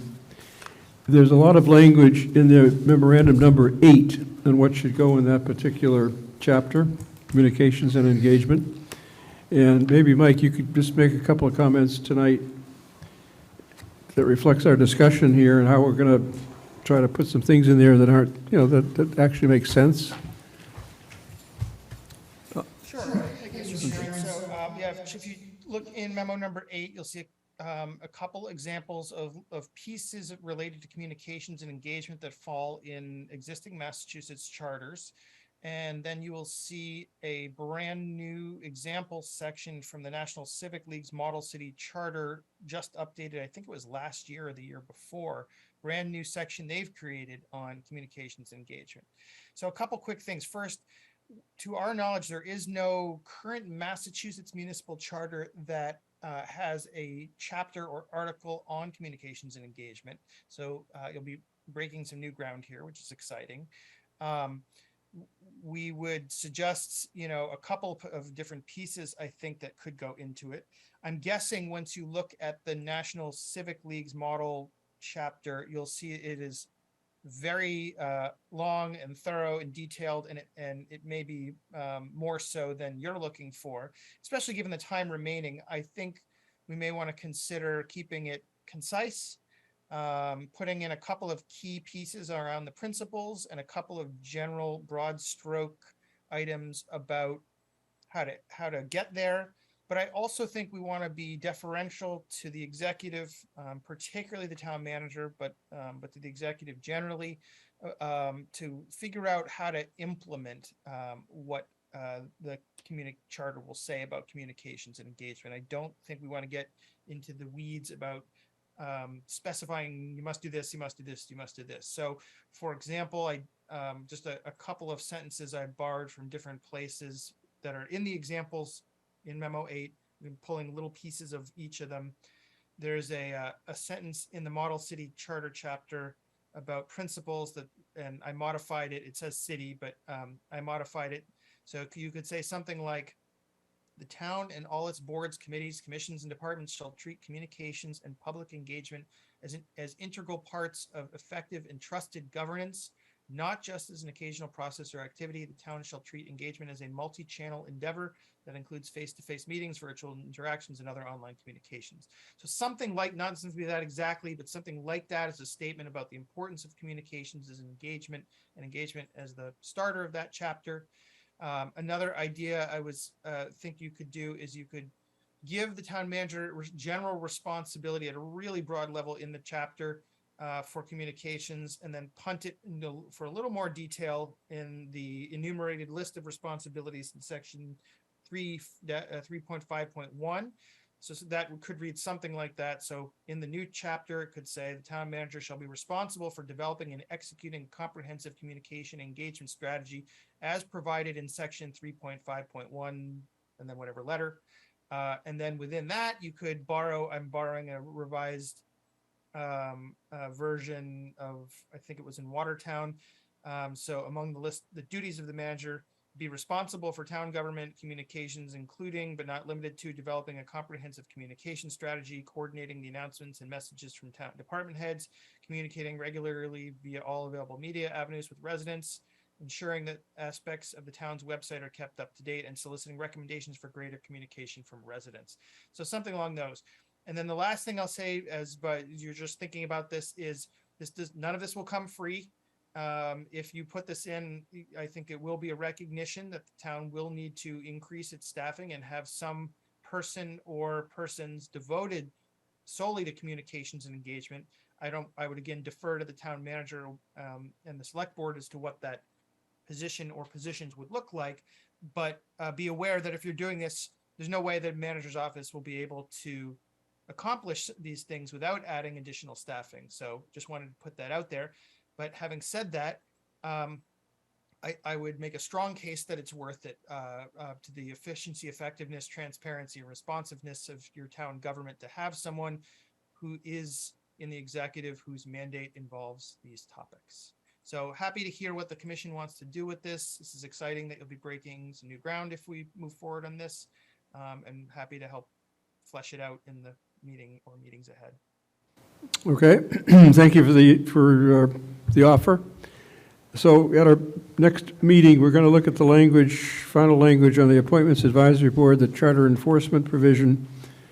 They start at this chapter, Communications and Engagement, and then review Chapter 3 to the extent that there's anything in there that looks like we haven't discussed it enough or looks new. Mr. Chairman, could I specifically, call out, yes, review all of Chapter 3, but I want to make sure Planning Board is looked at, because That's right. Frank and several of us have looked at individual lines, and there's a lot of substance there to digest. So We're as absolutely- almost an that's right in the middle individual of Chapter agenda 3. line, I'd like to say, focus on Planning Board as well as overall Chapter 3. Right, that's in Chapter 3 too. Okay. Let's see, the minutes that were done by Motion to Michelle- approve the August 8th minutes. Yep. But nobody's read them yet because we only got them tonight. Oh. Motion to wait until next Yeah, I'd time. like to wait till next week for those minutes because they only got passed out this evening. We should take a look at them. So, is there any further business or questions, David? In our package were the draft, revised open space and building committee language, think each of which has been massaged David, by I the think committees. we approved the open space one last meeting. That was a very Well, short if one. anybody wants to tweak it a little further, but, because Well, Betsy gave us but I shared with everybody the building committee, which is The unanimously building committee endorsed. is a new paragraph that David gave us that I circulated all of you tonight. Yeah, so thank you. Mr. Chairman? Yes. The Open Space Committee, I'm looking at this was passed out tonight. This isn't consistent to what was discussed at the last Open Space Committee. I attended the last Open Space Committee after our meeting here last week, and we had been presented with some language. So I'll just make some notes and send them along to you. Because I thought we had it exactly right. No, I'll make some notes and send it to Okay. you. Not to, it's getting late. Okay, any other comment or questions before we look for a motion to? Motion to adjourn. Yes. Second. Is that seconded? Yes. All in favor of adjourning? We're adjourned till next Monday night at 7. Thank you.